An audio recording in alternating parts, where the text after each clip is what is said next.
Walking to Work by Frank O'Hara. It's going to be the sunny side from now on. Get out, all of you. This is my traffic over the night, and how should I range my pride each oceanic morning like a cutter if I confuse the dark world is round? Round, who in my eyes at morning saves nothing from nobody? I'm becoming the street. Who are you in love with, me? Straight against the light I cross.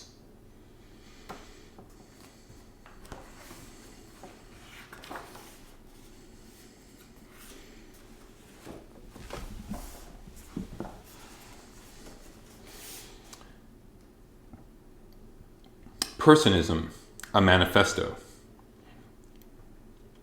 Everything is in the poems, but at the risk of sounding like the poor wealthy man's Allen Ginsberg, I will write to you because I just heard that one of my fellow poets thinks that a poem of mine that can't be got at one reading is because I was confused too.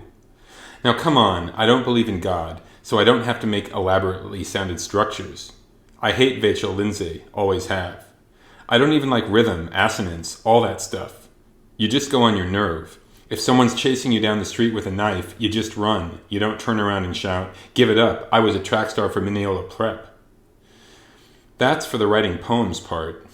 As for their reception, suppose you're in love and someone's mistreating, Malame, you don't say, "Hey, you can't hurt me this way, I care." You just let all the different bodies fall where they may, and they always do may after a few months. But that's not why you fell in love in the first place, just to hang on to life. So you have to take your chances and try to avoid being logical. Pain always produces logic, which is very bad for you. I'm not saying that I don't have practically the most lofty ideas of anyone writing today, but what difference does that make? They're just ideas. The only good thing about it is when I get lofty enough, I've stopped thinking, and that's when refreshment arrives. But how can you really care if anybody gets it, or gets what it means, or if it improves them? Improves them for what? For death? Why hurry them along? Too many poets act like a middle-aged mother trying to get her kids to eat too much cooked meat and potatoes with drippings, tears. I don't give a damn whether they eat or not. Forced feeding leads to excessive thinness, effete. Nobody should experience anything they don't need to. If they don't need poetry, bully for them. I like the movies too. And after all, only Whitman and Crane and Williams, of the American poets, are better than the movies. As for measure and other technical apparatus, that's just common sense. If you're going to buy a pair of pants, you want them to be tight enough so everyone will want to go to bed with you. There's nothing metaphysical about it. Unless, of course, you flatter yourself into thinking that what you're experiencing is yearning.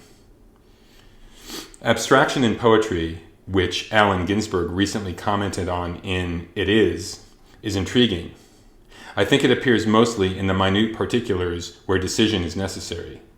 Abstraction, in poetry, not in painting, involves personal removal by the poet. For instance, the decision involved in the choice between the nostalgia of the infinite and the nostalgia for the infinite defines an attitude towards degree of abstraction. The nostalgia of the infinite representing the greater degree of abstraction, removal, and negative capability, as in Keats and Mallarmé. Personism, a movement which I recently founded and which nobody knows about, interests me a great deal, being so totally opposed to this kind of abstract removal that it is verging on a true abstraction for the first time, really, in the history of poetry. Personism is to Wallace Stevens what La Poésie Pure was to Béranger. Personism has nothing to do with philosophy, it's all art. It does not have to do with personality or intimacy, far from it. But to give you a vague idea, one of its minimal aspects is to address itself to one person, other than the poet himself, thus evoking overtones of love without destroying love's life-giving vulgarity, and sustaining the poet's feelings toward the poem while preventing love from distracting him into feeling about the person. That's part of personism. It was founded by me after lunch with Leroy Jones on August 27, 1959, a day in which I was in love with someone, not Roy, by the way, a blonde. I went back to work and wrote a poem for this person. While I was writing it, I was realizing that if I wanted to, I could use the telephone instead of writing the poem, and so personism was born. It's a very exciting movement which will undoubtedly have lots of adherents. It puts the poem squarely between the poet and the person, Lucky Pierre style, and the poem is correspondingly gratified. The poem is at last between two persons instead of two pages. In all modesty, I confess that it may be the death of literature as we know it. While I have certain regrets, I am still glad I got there before Alain Robbe-Grillet did. Poetry being quicker and surer than prose, it is only just that poetry finished literature off. For a time, people thought that Artaud was going to accomplish this, but actually, for all their magnificence, his polemical writings are not more outside literature than Bear Mountain is outside New York State. His relation is no more astounding than Dubofay's to painting. What can we expect of personism? This is getting good, isn't it? Everything, but we won't get it. It is too new, too vital a movement to promise anything. But it, like Africa, is on the way. The recent propagandists for technique on one hand and for content on the other had better watch out.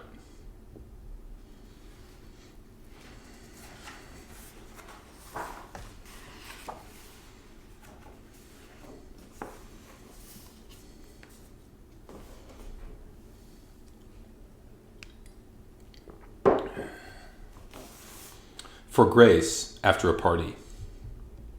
You do not always know what I am feeling. Last night in the warm spring air, while I was blazing my tirade against someone who doesn't interest me, it was love for you that set me afire. And isn't it odd? For in rooms full of strangers, my most tender feelings writhe and bear the fruit of screaming.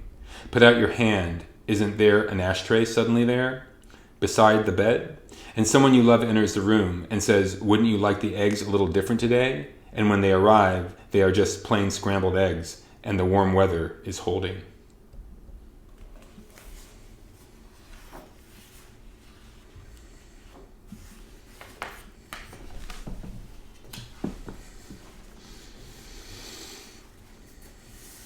Why I am not a painter. I am not a painter, I'm a poet. Why? I think I would rather be a painter, but I am not. Well, for instance, Mike Goldberg is starting a painting. I drop in. Sit down and have a drink, he says. I drink. We drink. I look up. You have sardines in it. Yes, it needed something there. Oh. I go, and the days go by, and I drop in again. The painting is going on, and I go, and the days go by. I drop in. The painting is finished. Where's sardines? All that's left is just letters. It was too much, Mike says.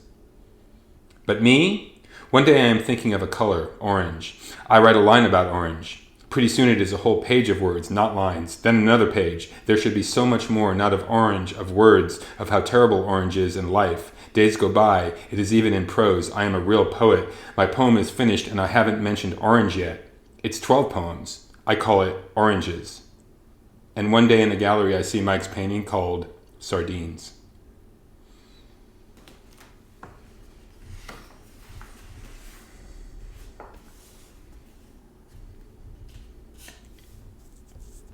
Anxiety. I'm having a real day of it.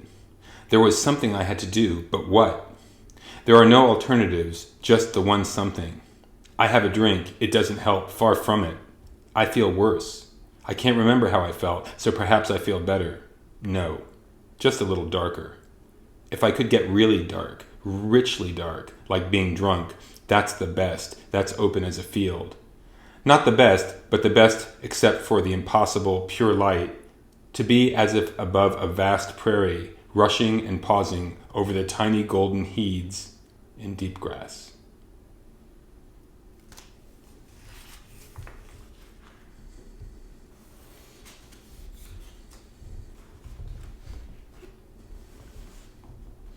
Song. Is it dirty? Does it look dirty? That's what you think of in the city. Does it just seem dirty? That's what you think of in the city. You don't refuse to breathe, do you? Someone comes along with a very bad character. He seems attractive. Is he really? Yes, very. He's attractive as his character is bad. Is it? Yes. That's what you think of in the city. Run your finger along your no-moss mind. That's not a thought, that's soot. And you take a lot of dirt off someone, is the character less bad? No. It improves constantly. You don't refuse to breathe, do you?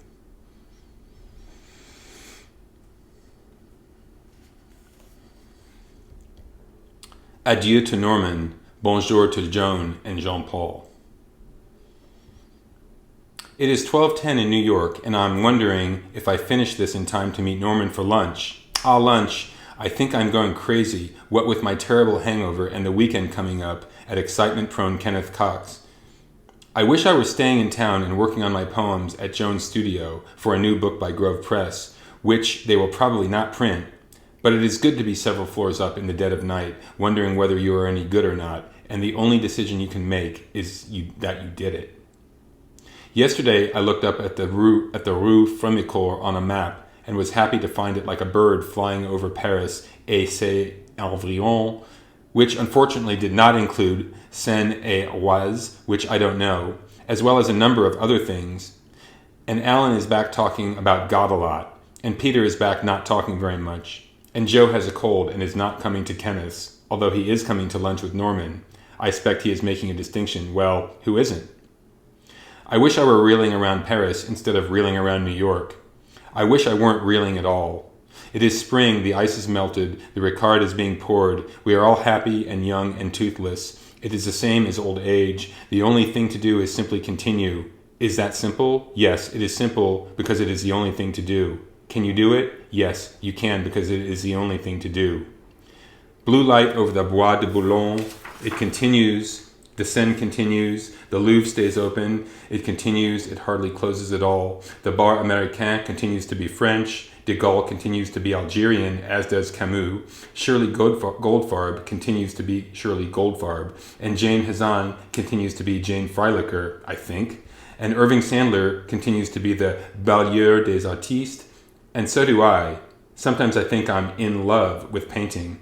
And surely the Piscine de Ligny continues to have water in it, and the Flore continues to have tables, and the newspapers and people under them, and surely we will not continue to be unhappy. We shall be happy, but we shall continue to be ourselves. Everything continues to be possible. René Char, Pierre Reverdy, Samuel Beckett, it is possible, isn't it?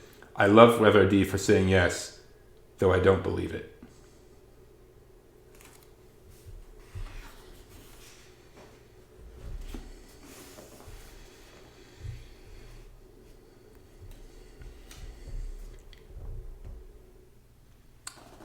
Having a Coke with you is even more fun than going to San Sebastian, Irún, Hendaye, Biarritz, Bayonne, or being sick to my stomach on the Travessera de Gracia in Barcelona, partly because in your orange shirt you look like a better, happier Saint Sebastian, partly because of my love for you, partly because of your love for yogurt, partly because of the fluorescent orange tulips around the birches, partly because of the secrecy our smiles take on before people in statuary. It is hard to believe when I'm with you that there could be anything as still, as solemn, as unpleasantly definitive as statuary, when right in front of it, in the warm New York 4 o'clock light, we are drifting back and forth between each other like a tree breathing through its spectacles. And the portrait show seems to have no faces in it at all, just paint, and you suddenly wonder why in the world anyone ever did them. I look at you, and I would rather look at you than all the portraits in the world, except possibly for the Polish writer occasionally, and anyway, it's in the Frick, which, thank heavens, you haven't gone to yet, so we can go together for the first time. And the fact that you move so beautifully more or less takes care of futurism. Just as at home, I never think of the nude descending a staircase, or at a rehearsal, a single drawing of Leonardo or Michelangelo that used to wow me. And what good does all the research of the Impressionists do them when they never got the right person to stand near the tree when the sun sank? Or, for that matter, Marino Marini, when he didn't pick the rider as carefully as the horse. It seems they were all cheated of some marvelous experience, which is not going to go wasted on me, which is why I'm telling you about it.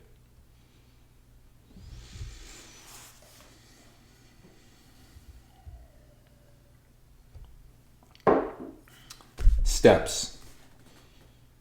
How funny you are today, New York, like Ginger Rogers in Swing Time, and St. Bridget's steeple leaning a little to the left. Here I have just jumped out of a bed full of V-days. I got tired of D-days. And Blue U there still accepts me foolish and free. All I want is a room up there and you in it. And even the traffic halt, so thick, is a way for people to rub up against each other when their surgical appliances lock. They stay together for the rest of the day. What a day. I go by to check a slide and I say, that painting's not so blue. Where's Lana Turner? She's out eating. And Garbo's backstage at the Met. Everyone's taking their coat off so they can show a rib cage to the rib watchers. And the park's full of dancers with their tights and shoes in little bags who are often mistaken for worker outers at the West Side Y. Why not? The Pittsburgh Pirates shout because they won, and in a sense we're all winning. We're alive. The apartment was vacated by a gay couple who moved to the country for fun. They moved a day too soon. Even the stabbings are helping the population explosion, though in the wrong country, and all those liars have left the UN. The Seagram building's no longer rivaled in interest. Not that we need liquor, we just like it. And the little box is out on the sidewalk next to the delicatessen so the old man can sit on it and drink beer, and get knocked off it by his wife later in the day while the sun is still shining. Oh God, it's wonderful to get out of bed and drink too much coffee and smoke too many cigarettes and love you so much.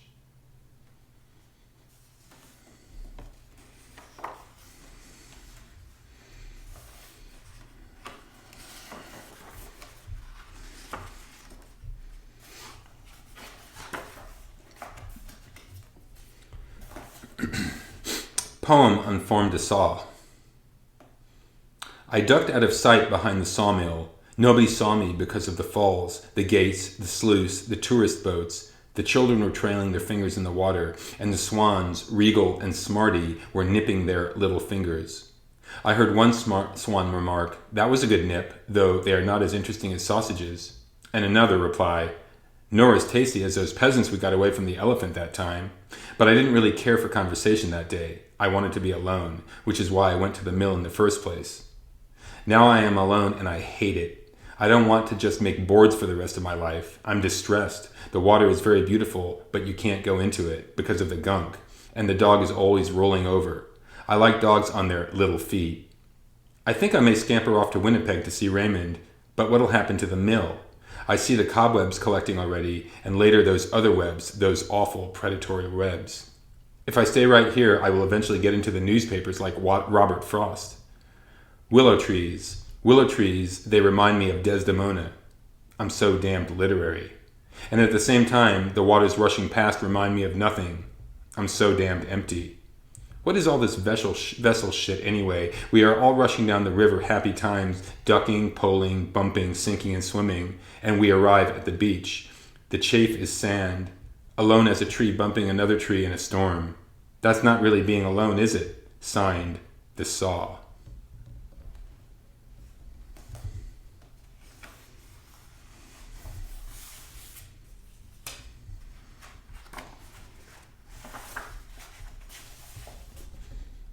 Poem.